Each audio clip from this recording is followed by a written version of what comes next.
Welcome back to Sun HQ in New York, where CNN are reporting there's a funereal silence at Harris HQ. Let's watch this clip. Reporting from the Harris headquarters, and I think the operative word right now is silence. There's not a lot being said because the Harris team appears to be searching for bright spots in the map as these results very, very slowly come in. Scarlett from JL Partners, you're still with us? I'm still here. You said earlier you'd rather be in Donald Trump's shoes than Kamala Harris's, and it looks like that sunk through to their HQ. Yes, it definitely looks like they're feeling the same way, and it's hard to blame them. Things absolutely do not look like they're going Harris's way. In fact, people, I think, are increasingly confidently calling this election for Donald Trump. She's gone 22-1 on the bookies.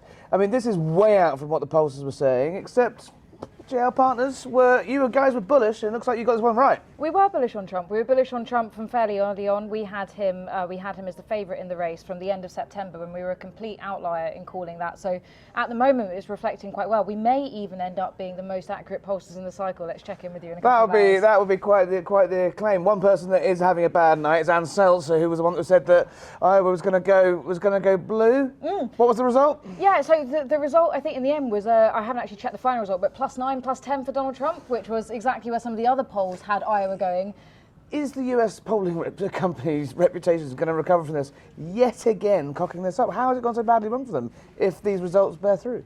I think a lot of it is in methodology, so there are sort of very nerdy things that you can get into, but fundamentally people aren't reaching enough Donald Trump supporters. Yeah. We knew that was the case in 2016, we knew that was the case in 2020, and it looks like once again that was the case in 2024. And I think, you know, the Seltzer poll is worth flagging, not just because of what it said about Iowa, and Iowa going blue, which it has not done, but for this sort of, this idea that a lot of people are getting very excited about a hidden Harris voter that was a woman, a very upset woman about abortion, and was going to come out in droves. Wasn't that just massive amounts of copium from people like Rory Stewart and pundits who went so out for Harris for no other reason than it made themselves feel better and they could just sleep better at night? And they look like now, don't they?